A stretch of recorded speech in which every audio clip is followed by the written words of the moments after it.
Thank you so much for joining today. As people continue to trickle in, we'll do some quick introductions and go over the CME slides. But we're very lucky to have Dr. Dina Grazda and Rina Hisamatsu here today to present to us about myths and facts about low carb diets. Dr. Grazda is an internist and obesity medicine physician and a health services researcher practicing both here and at the VA, and is an MCT2D content expert in low carbohydrate diet. And Rina Hisamatsu is our MCT2D registered dietitian. And with that, I will hand it off to you, Rina. Thank you, Jackie. Hi, everybody, and happy spring. We're really excited to present today. Before we get started, just wanted to share a few things about the CME credit. So here's the code you can text in for receiving CME credit for today's presentation. Texting is not required. It just will get you quicker access to the evaluation. Either way, we'll make sure that you are added to, this session will be added to your CoreWild portal sometime next week. We are offering CME credit for medicine, nursing, pharmacy, social work, and dietetics. And then lastly, these are our disclosures. And with that, let's get right into it. So everybody, for the past 5 years, our collaborative has been focusing on accelerating the implementation of quality diabetes care, including support around low carbohydrate eating patterns. Although this approach is now more widely accepted in the scientific community, we still hear concerns from patients and clinicians surrounding this eating pattern. So today we thought it would be a good idea to, address some of the common myths around low carbohydrate diets. And to kind of get us started, I just wanted to review the definitions of low carb diets. So this table depicts the various levels of carbohydrate intake based on a 2,000 calorie diet. Most guidelines today define low carbohydrate eating pattern or low carb diets as less than 130 grams of total carbs per day, and very low carb or ketogenic diets as less than 50 grams per day.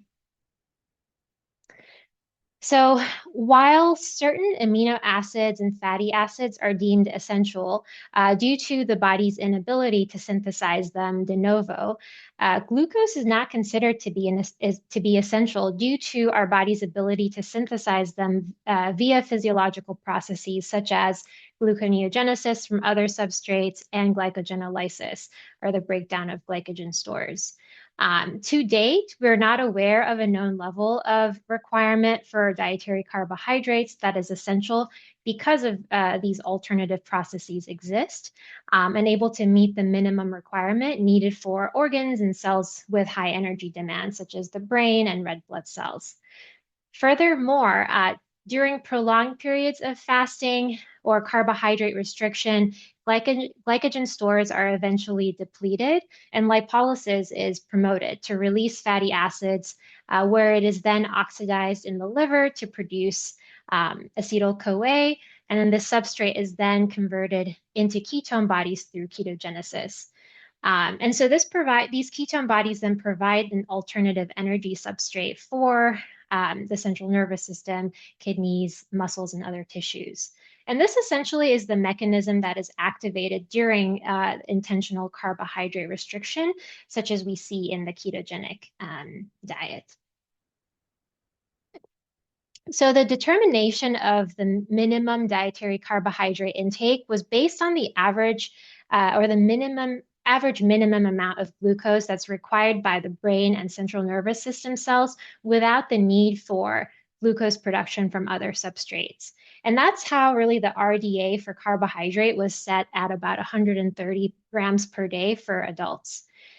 However, according to the Institute of Medicine's report of the dietary reference intake, they concluded in their report that while the amount of dietary carbohydrate for optimal health in humans is yet unknown, the minimum level of dietary carbohydrate compatible with life is apparently zero, provided that there is adequate consumption of protein and fat. And really, I think from what I've learned so far is that humans are extremely complex organisms that can adapt to many different environmental situations. And we see communities across the world that have thrived and subsisted over generations on drastically different and diverse dietary patterns. For example, like communities living in the Arctic regions, subsisting mainly on non-agricultural dietary patterns. They rely more heavily on dietary fat intake. And so I think there's a lot of, I think, just exploration here, just, appreciation of really what the human body can adapt to. All right, so now let's dive into some of the common myths and misconceptions around low carb diets. So, myth number one is that low carb diets always have side effects.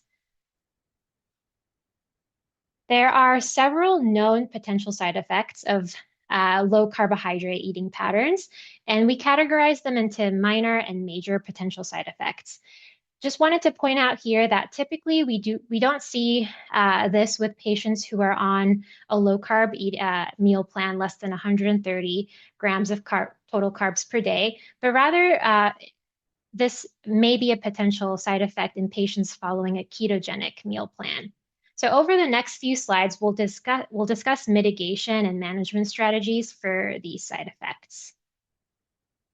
All right, so keto flu. So keto flu is not a universal symptom of low carb diets, but rather it is a collection of flu-like symptoms that is experienced by some individuals following a ketogenic diet during that transitional phase as the body switches to utilizing ketone bodies as the primary energy substrates.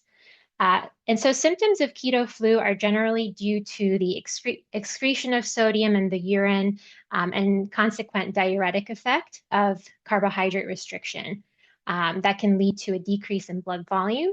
And this can be explained by the fact that uh, prolonged carbohydrate restriction depletes the body's glycogen stores.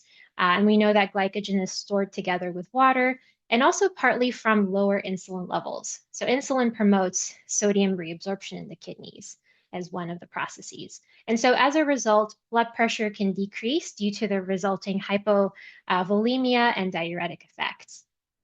Now, symptoms of keto flu can largely be avoided with some lifestyle strategies, including a gradual transition to a very low carbohydrate meal plan, one meal at a time, maintaining excellent hydration, and also liberalizing sodium intake. Usually that means 1 to 2 cups of broth per day can meet those adequate sodium levels. Keto breath or halitosis can or may occur due to the increase in acetone production. That's one of the 3 ketone bodies.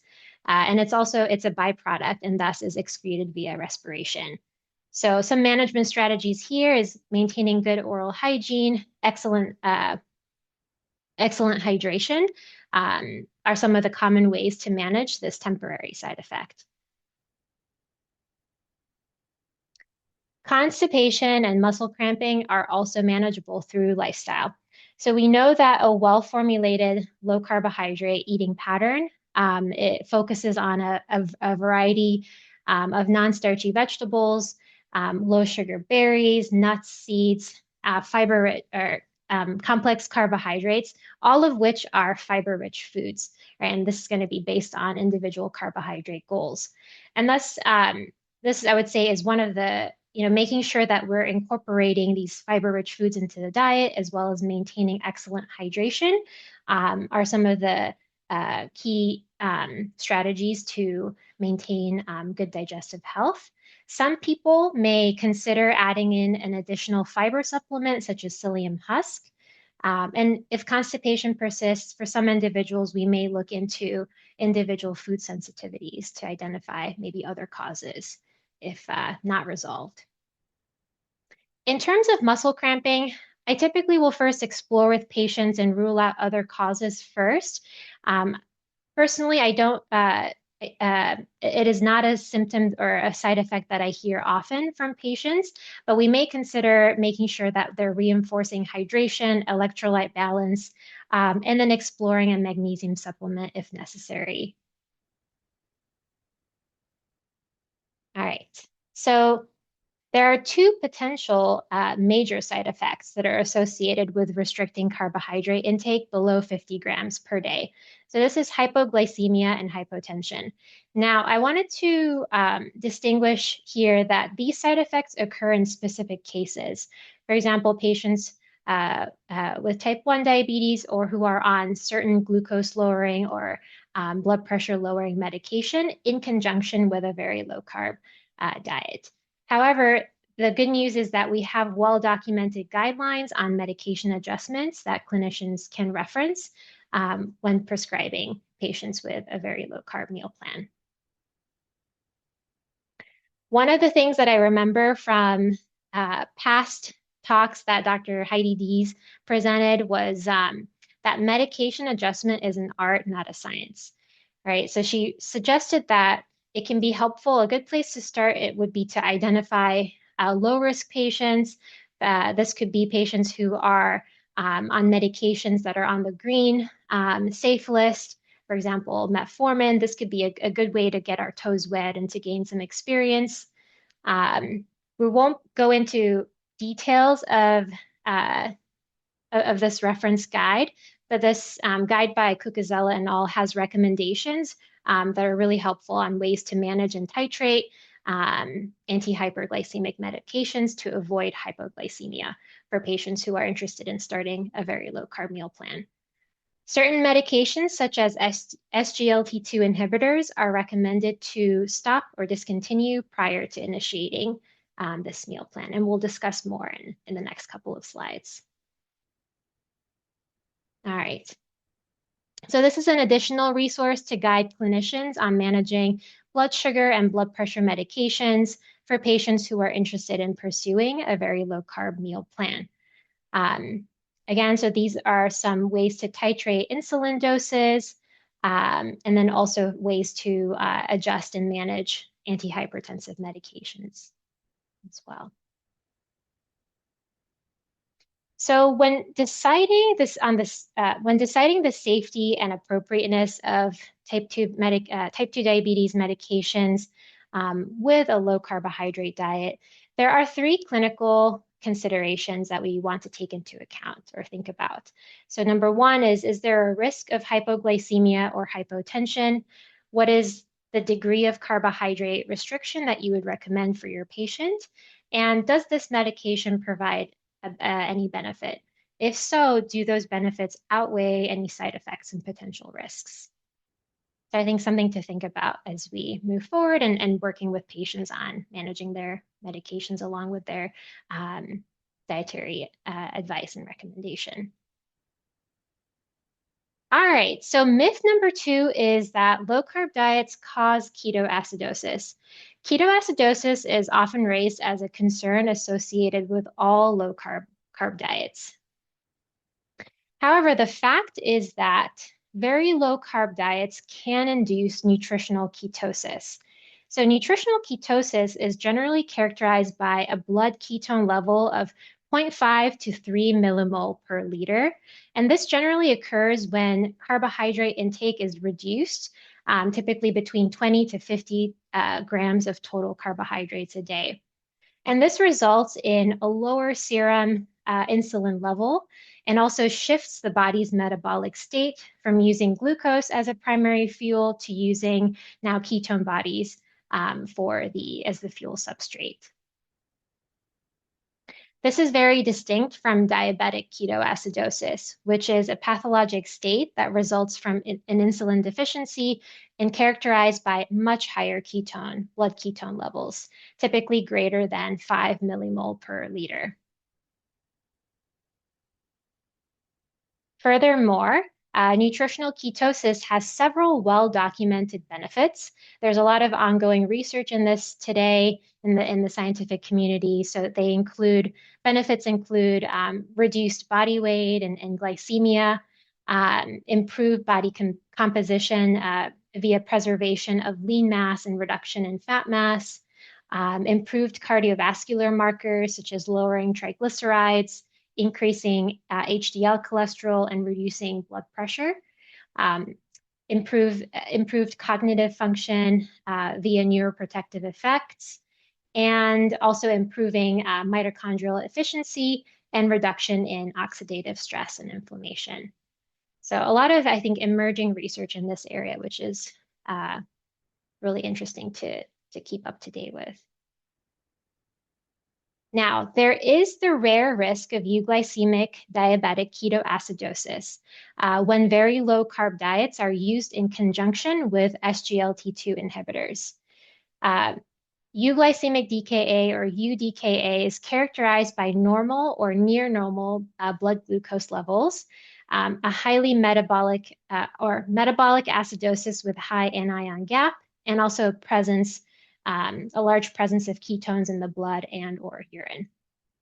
Signs and symptoms can include weakness, fatigue, excessive thirst or urination, abdominal pain, nausea, or vomiting. And so really the key here, the important thing we want to emphasize is the importance of discontinuing SGLT2 inhibitors prior to starting a very low carb diet. So this risk that we see is related to a shared mechanism of action between SGLT2 inhibitors and nutritional ketosis. Specifically, both of these interventions result in a reduction in the serum insulin levels, an increase in lipolysis or fat breakdown, and an increase in ketone body formation. All right.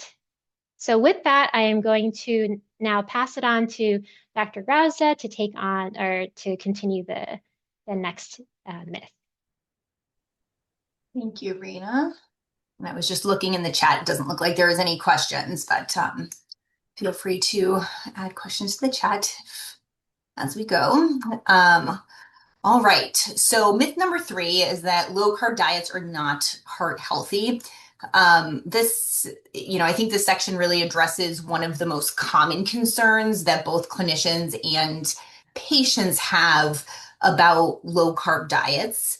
You can go to the next slide, Rena. So one of the concerns about low carb diets and heart health relates to saturated fat intake. Low carb diets may be higher in saturated fat compared to other eating patterns.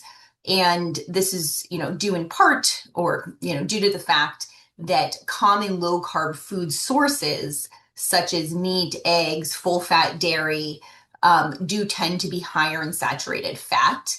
And the longstanding belief really has been that saturated fat intake raises saturated fat in the blood, raises LDL cholesterol levels, and as a result, increases ASCVD risk. However, we're increasingly recognizing that in the context of a well-formulated low-carb diet, there really is limited evidence that high saturated fat results in increased saturated fat or saturated fatty acids in the plasma. And this may be because saturated fat is more efficiently metabolized when carbs are restricted. And when I say well-formulated low-carb diet, we're really talking about a diet that consists of unprocessed protein sources, whether that's animal or plant-based protein sources, non-starchy vegetables, nuts, seeds, berries, and a variety of oils and healthy fats. Now, I also want to mention that a low-carb diet does not necessarily have to be high in saturated fat. So if this is a concern or, at times patients are also following with a cardiologist and they can get mixed messages. It is very possible to follow a low-carb diet without increasing saturated fat intake. This would rely on low carb protein sources that are lower in saturated fat, like fish and other seafood, skinless poultry, egg whites. In terms of plant-based proteins, tofu and tempeh are both low in saturated fat, low in fat in general, and then legumes and beans, nuts, seeds, etc. Obviously, we're encouraging patients to follow or to increase intake of non-starchy vegetables, things like above ground vegetables, salads, etc. And then patients can choose all dairy alternatives like unsweetened almond milk and unsweetened soy milk, which can be lower in fat and low in carbs. All right, next slide, Rena. So there's also growing evidence and recognition that the cardiometabolic effects of saturated fat really differ based on the food type and kind of this idea of like food matrix or food context and the dietary carbohydrate content. So in 2020, the Journal of the American College of Cardiology published a state-of-the-art review on this topic. They highlighted the fact that there are different saturated fatty acids. These are shown kind of in the table on the right, and that these different saturated fatty acids have different biological effects, and their effects tend to be modified by their food context. They found through this literature review that unprocessed sources of saturated fat, including whole fat dairy, unprocessed red meat, and dark chocolate, are not associated with an increased risk of cardiovascular disease or diabetes risk.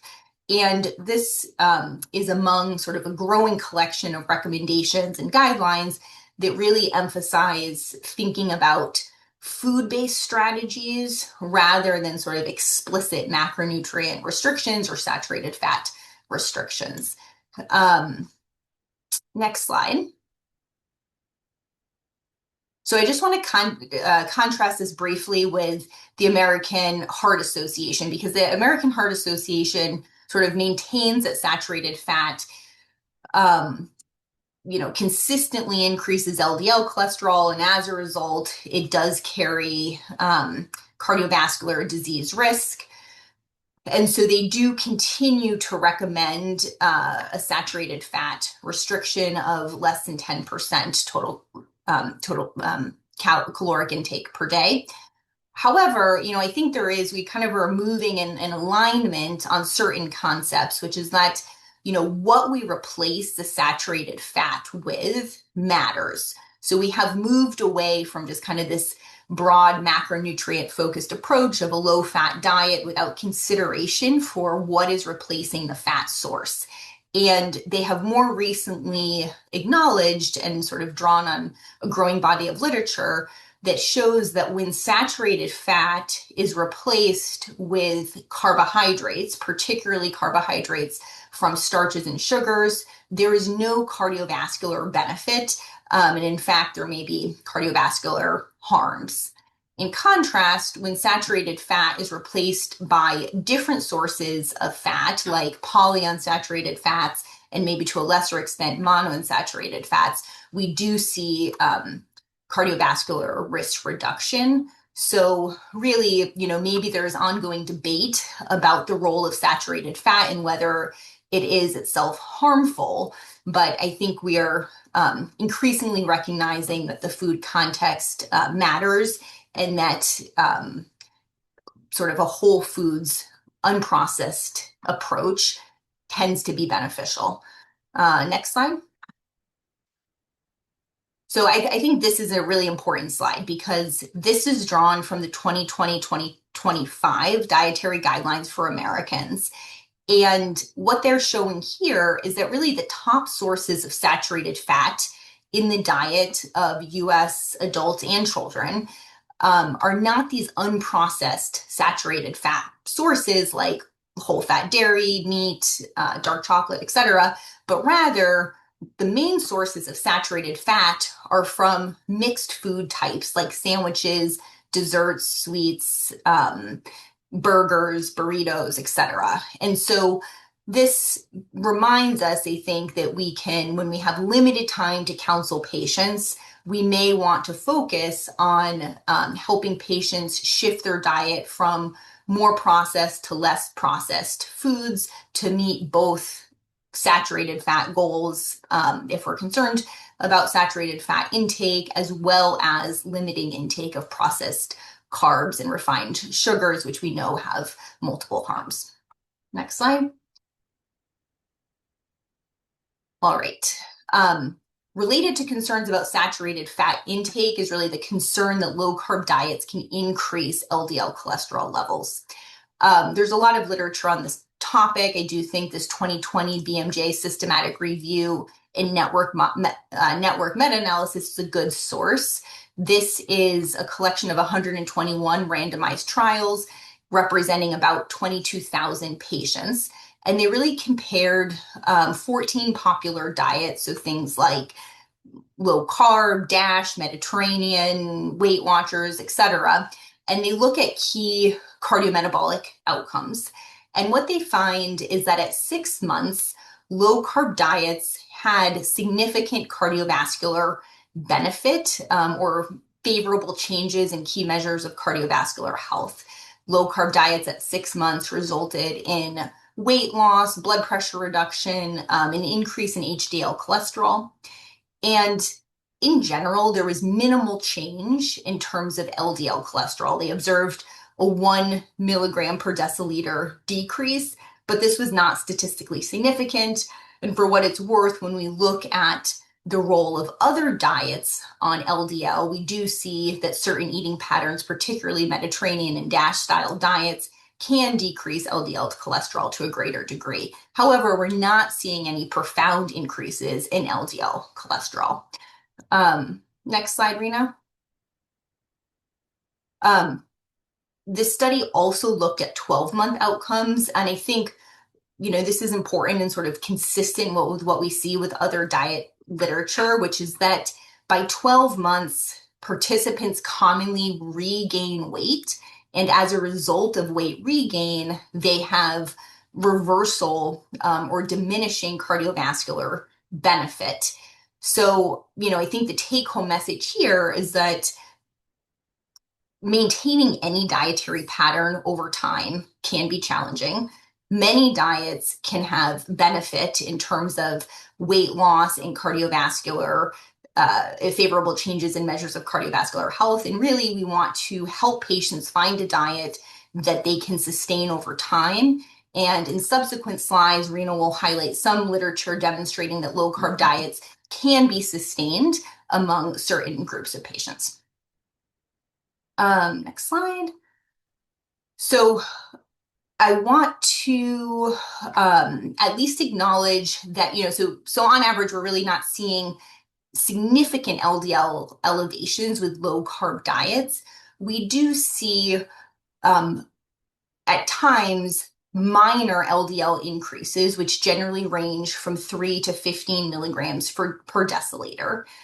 But this is often associated with overall reductions, as we saw in the BMJ study, overall reductions in other cardiovascular risk parameters like weight, blood pressure, HDL, etc.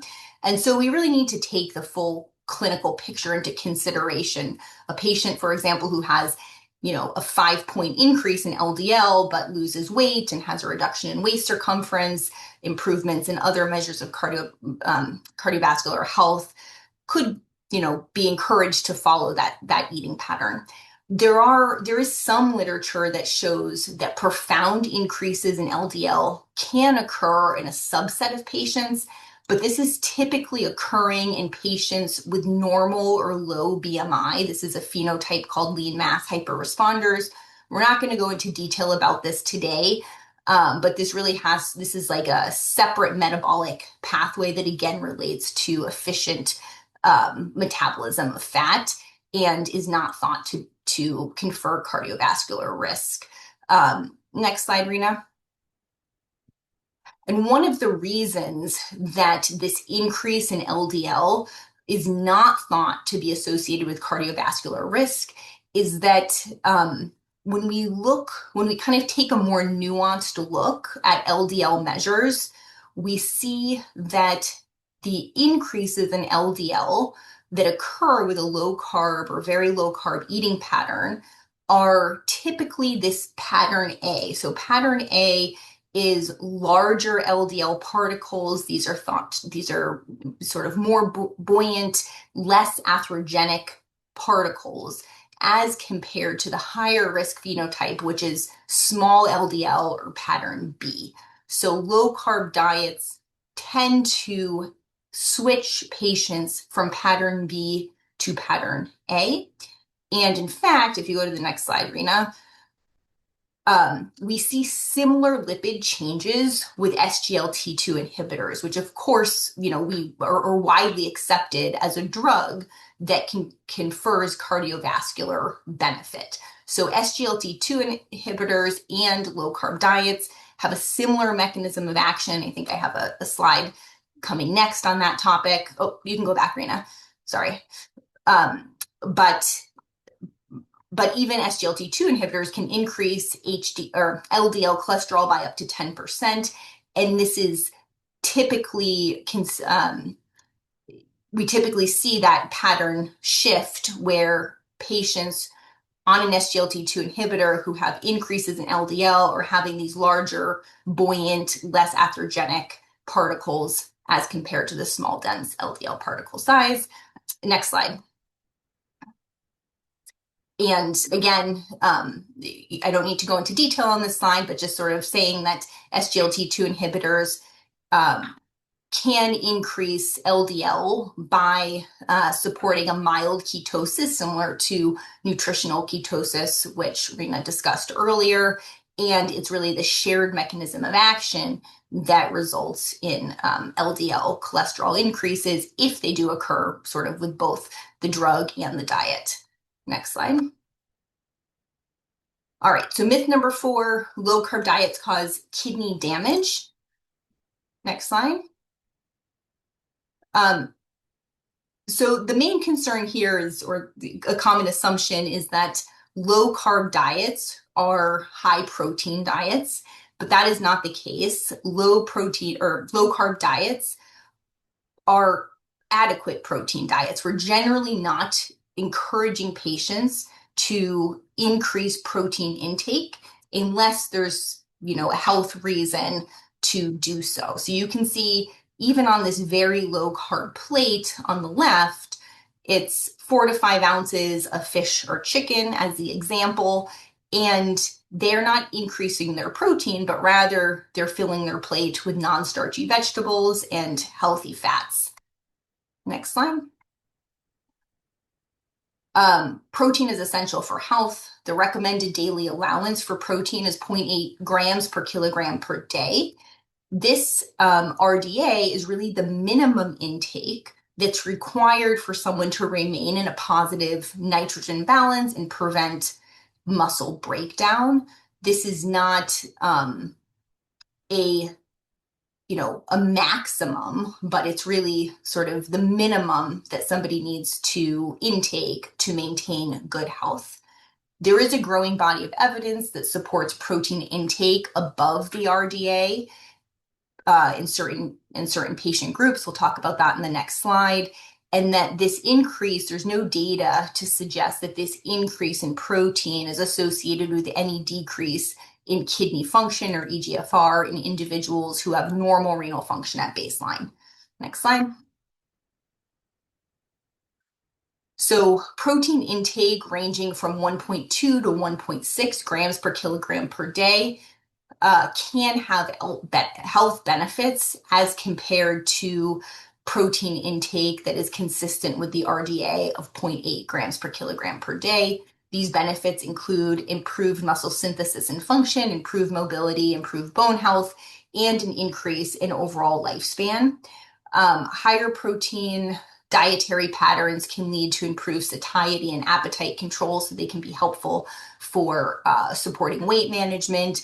They can preserve lean muscle mass during weight loss, particularly when used in conjunction with exercise and strength training. And they can sort of shift weight loss towards loss of fat mass rather than muscle mass. Next slide. For individuals with stage 3 kidney disease or higher, there is some concern that a high protein diet can hasten decline in GFR. This is related to kidney hyperfiltration, glomerular injury, and resulting loss of protein in the urine. This is sort of an area of ongoing investigation. Next slide. But what we do know, what we can sort of say more confidently, is that low protein diets, restricting protein to less than zero point 0.8 grams per kilogram per day, has not been shown to slow the progression of kidney disease in patients with diabetic kidney disease or chronic kidney disease. And so we are not recommending, there's no recommendation to restrict protein in this group below the RDA. Next slide. And the American Diabetes Association concludes that in people with CKD and diabetes, consuming protein below 0 0.8 grams per kilogram per day is not recommended. It does not alter blood glucose levels, cardiovascular risk measures, or the course of GFR decline, and that higher levels of protein intake, typically defined as greater than 1.3 grams per kilogram per day, should be avoided because this can hasten decline in eGFR. Go ahead. Thank you. I'll turn it back over to Rena. Thank you. Thank you, Dina. All right, so next up, let's talk about sustainability of low carbohydrate diets. So the next myth is that low carb diets are not sustainable. And I wanted to, in this section, kind of highlight, sorry, it's not going to the next slide. I wanted to highlight two cases of sort of a successful long-term implementation of very low carb diet programs in a real world setting. So this first study that I wanted to review with you all is came from the research team at Virta Health. So this is an industry sponsored study.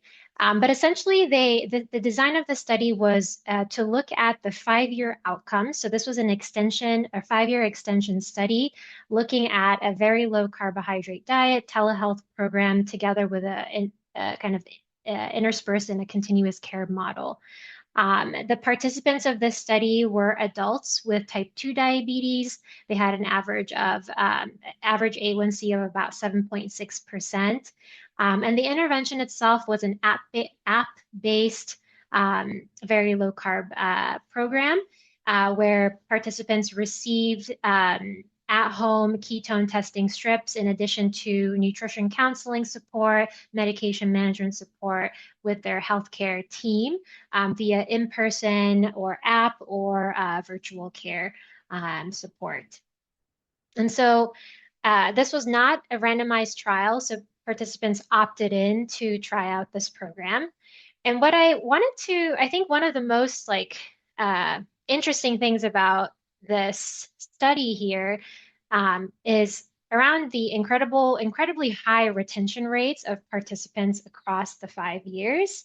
We see here that, at 1 year, there was about 83% retention rate, 74% retention rate at 2 years, and almost a 50% retention rate at the end of those 5 years. So although this is a non-RCT trial, it was in a real world setting, we can see that when people opt in to a program and it works well for their lifestyle and they start to see improvements in their health, potentially this is a motivator for them to continue sustaining that lifestyle. So some of the results that I wanted to highlight here, and I guess just to take a step back, I think, we have all likely experienced working with patients who might have some challenges or difficulty adhering to the lifestyle change recommendations. But as I mentioned, in this group of people who elected to try the very low carb program, about half of them were still with it for after 5 years. And the authors really stress on the concept around diabetes remission. This was one of the key outcomes that they looked at in this study. And about 20% of participants at the end of those 5 years sustained diabetes remission. They define that as having an A1C of less than 6.5 and not on any glucose lowering therapy for at least 3 months. Additionally, about a third of those participants achieved diabetes reversal, which they defined as having an A1C of less than 6.5 and only on metformin. Additionally, we see that there, at the end of those 5 years, sustained improvements in cardiometabolic markers, including triglycerides, HDL cholesterol, inflammatory markers, and there was no significant change in LDL cholesterol and total cholesterol. Another interesting outcome that we see in this study is around the cost and burden of medications. So we can see here from this graph, it shows essentially which medications the participants were most likely to discontinue. We see here that sulfonylureas, SGLT2 inhibitors, and DPP4s were the most likely to be stopped. Some of the participants even discontinued their GLP-1 medications. And almost 50% of the diabetes medication changes were eliminations, according to the authors' results. So again, this is really highlighting that with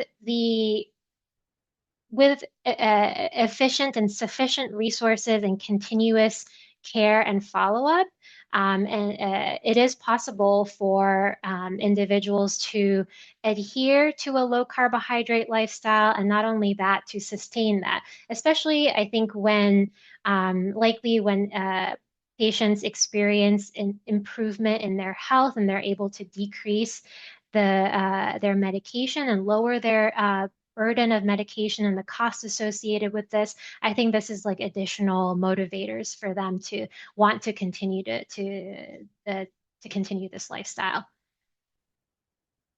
All right. So the next study that I wanted to highlight, this is a 3-year low carb diet program or evaluation over the course of 8 years from a general practice, a primary care practice in suburban UK. The design was, again, it was over the course of 8 years. Participants in the primary care clinic were followed for an average of about 3 years. And participants were adults with type 2 diabetes with a median A1C of about 7.9%.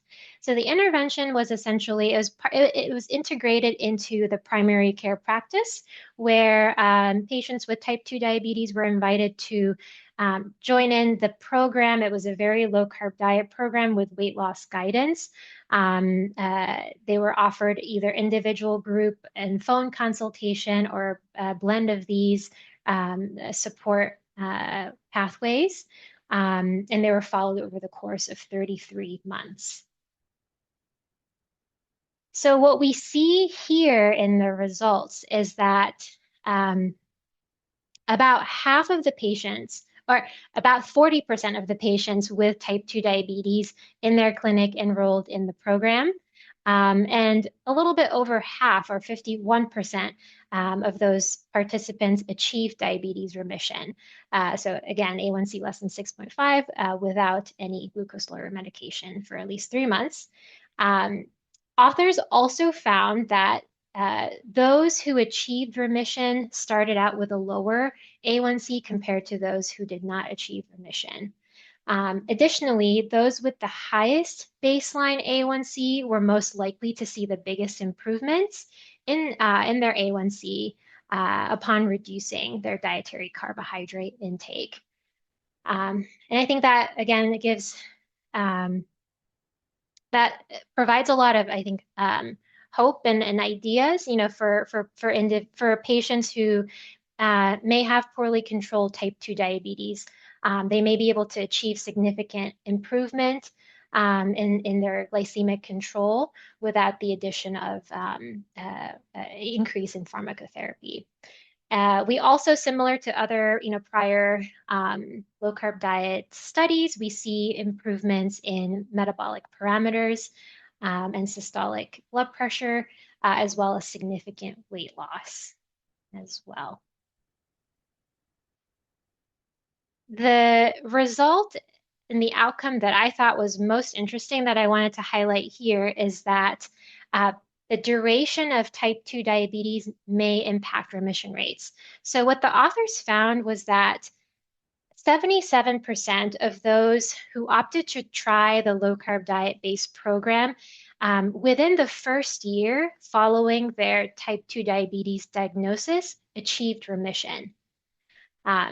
In contrast, only about 20% of those patients, 2 in 10 of those patients who had type 2 diabetes for greater than 15 years achieved remission.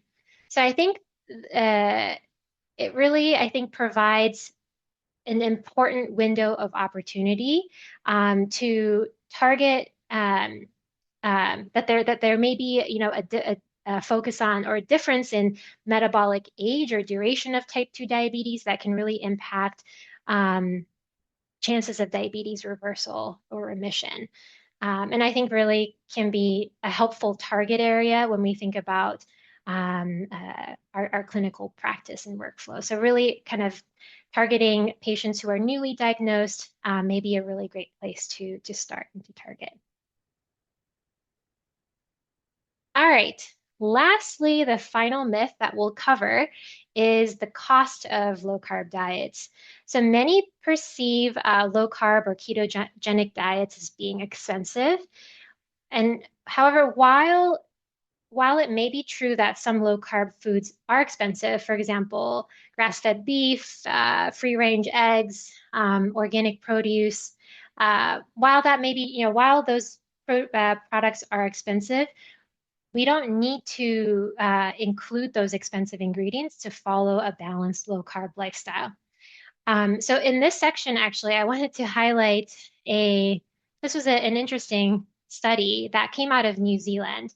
So a team of researchers in New Zealand, they designed a cost comparison study using a nutrient replete 1-day meal plan.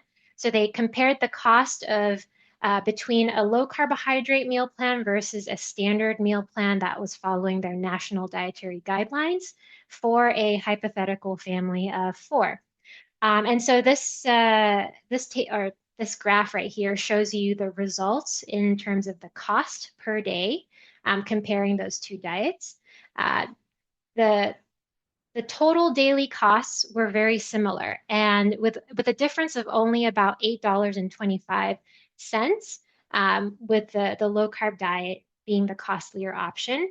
However, the authors concluded that that increase in cost on a low carb meal plan was negligible. It was about $2 per person, and that in reality, in practice, we're able to swap out or choose less costly items that can be substituted to reduce that cost further for families and individuals working within their budget. So this is another example. So I found this through Diet Doctor. They also performed kind of a cost analysis, comparing the cost of a 1-day meal plan following a standard American diet compared to a low carb diet using expensive ingredients, and again compared to a low carb diet using cheaper ingredients. And we can see here that the costs are similar, but we can see in this example that they provided that, in fact, low carb diets or well-formulated low carb diets can be cost saving as well. And so I think really the highlight here is to work together with our patients to understand what is within their budget, what is within their means, and identify where they're struggling with or what resources, and identifying those gaps in care that they need to be successful. I do want to highlight here some of the resources that we have through MCT2D to support patients around meal planning and shopping on a budget, including our grocery lists, the low carb dollar store roundup, which is on our Jumpstart website. So we do have an array of resources to help with meal planning and with some helpful strategies. And I think really the key is to Plan ahead to buy simply and to also stick to those low carb whole food staples. Similar to what Dina had shared with us earlier about sort of going back to the basics. Whole food, low carb foods can build a foundational sort of setting for a well-formulated low carb meal plan. So this includes eggs, dairy, seasonal produce, frozen or canned produce, and cuts of cheaper cuts of protein, whether it's animal-based or plant-based sources, and really working together with the patient to identify, what their preferences are, what they have available within their community and their resources. I think every small change or every small step can make a big difference in their long-term health. All right, so in summary, these are some of the what we know to be true. So low carb diets may have side effects that can be managed or mitigated. Low carb diets may induce nutritional ketosis, but that in fact is safe and it is a physiological state. Low carb diets can improve measures of cardiometabolic health. Low carb diets are neither high protein diets nor associated with kidney damage. Low carb diets can be sustainable and budget friendly. So with that, I invite everybody to share some questions if they have. I think there are a few things in the chat as well. Let's see.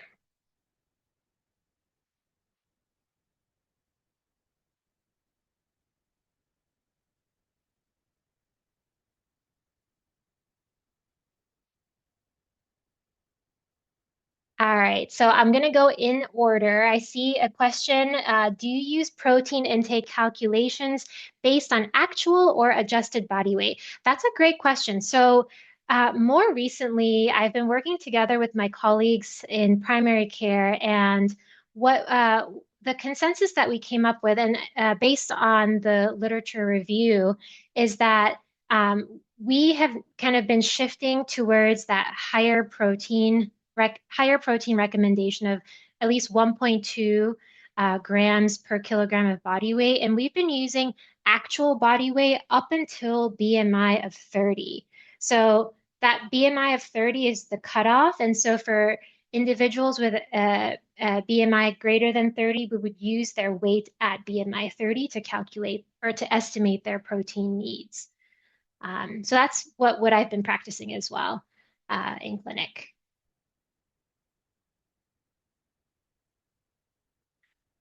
All right.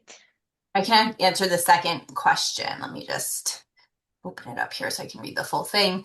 SGLT2s are highly recommended by best practices for many kidney and cardiovascular health.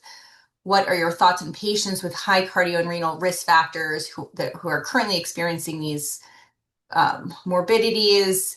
Would their continuation prioritize very low carb diet in these patients? So I think, correct me if I'm wrong, but I think this is a good question, which is really, if a patient is on an SGLT2 inhibitor for cardiovascular or renal indication, would we recommend stopping the SGLT2 inhibitor to support use of a very low carb diet? Am I understanding that correctly?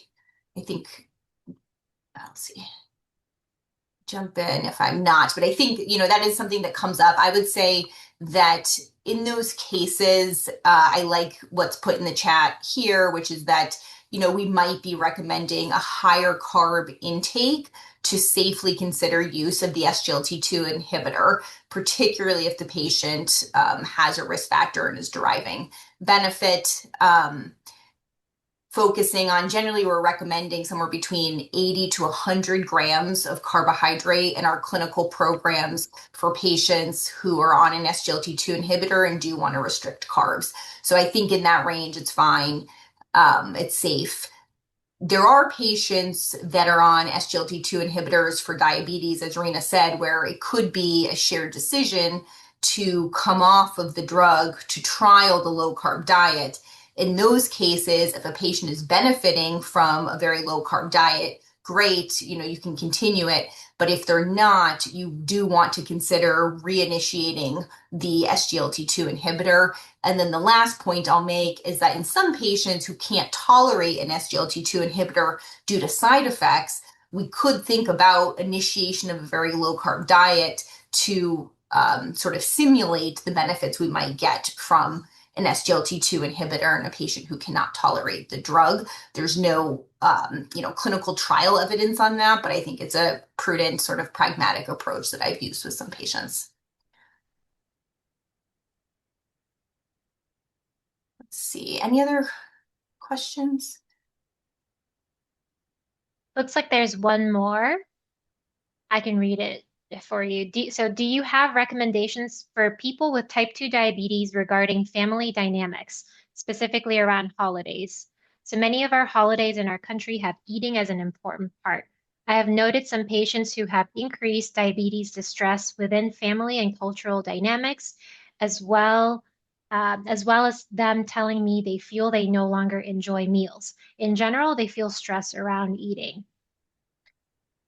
So I can answer, and I know there's another question, but I can answer that first. So yeah, I think from my experience navigating social events, holidays, and events, it tends to be the most challenging for our patients.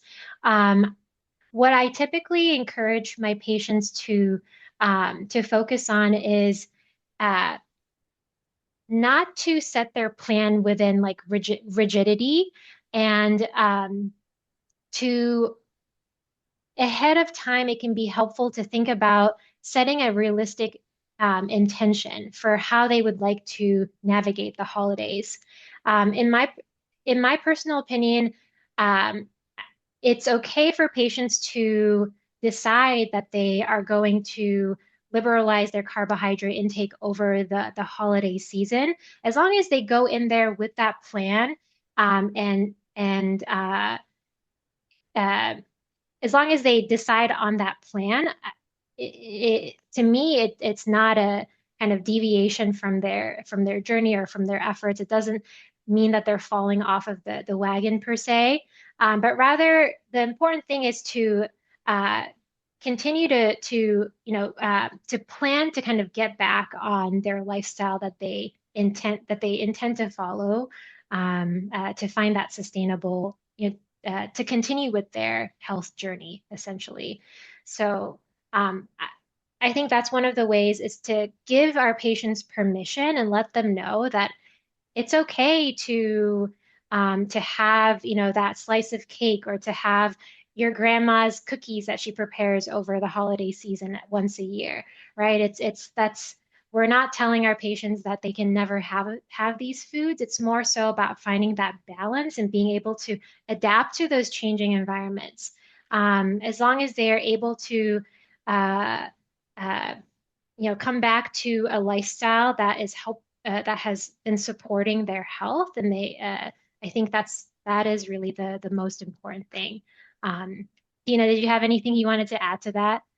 I'll just quickly add just that some patients do need a reality check that the holiday is not a holiday season starting with like Halloween and going through New Year. So like I do always remind patients, yes, you can plan to deviate for a day or two and be intentional. But when I see patients in February that have, been working to lose weight and now they've had weight regain and they say, well, it's a holiday season. Like, well, we had like 4 holidays days. And so, I think that we do kind of have to you know, support patients, be understanding, but then also be realistic that if your holiday season is spanning 4 months, like you will gain weight. And actually, that's a choice. If you choose to enjoy that, that's fine. But then there will, you can't have your cake and eat it too. Yeah, and I like that recommendation to use the Mm. CGM. Yeah, that's a great recommendation for sure. So Yeah. And I think too, from what I've experienced, a lot of the kind of the reason why some of my patients sort of, tend to fall off track and find it difficult to come back is I think there's a lot of guilt associated, right, um, with having, with making the decision, right, to enjoy higher carb foods or higher sugar foods. So I think just having that to what Dina mentioned about like it is their choice to decide how they want to navigate those situations, um, and letting, reinforcing that, um, not to associate uh, guilt or kind of negativity around it, but we just kind of keep moving forward, right? It's having a plan to kind of get back on track with the plan that you had set for yourself. So really kind of just, I think it's a lot of it has to do with just talking through it and using those like motivational interviewing, I guess, strategies to think about like the reasons why they may feel like it's difficult to come back to what was maybe working well for them. All right, I know we are over time, so so about the paleo diet, it's so paleo diet, I believe is different from the low carb and ketogenic meal plans. Um, it- I think Paleo diet paleo. is, Oh, go go ahead. Is ahead. like I mean, I would have to look it up because I haven't looked up recently enough like how it's defined. But I think Mhm. it is a lower carb diet type, just like South Beach or like a lot of these have names. I think paleo is also more like of an ancestral approach. So maybe there's a limit on dairy and more protein, but I cannot, so paleo diet would be a low carb diet, but I think it is probably a little bit more restrictive than that pyramid that includes like a range of broader array of food types. Yeah, my understanding is the same is along those lines. I think it's about restricting intake of grains, but slightly different. It's a little bit more liberalized, I think, than the definitions around low carb diets. Yes, we will be sending out the slides after the session today, along with the CME information. So thank you all so much. Yes, And I'm thank going you to so stop much, Gina sharing. and Rena. We appreciate it. Thanks, Have a everyone. great Have day. a great weekend. Bye. Thank you. Bye.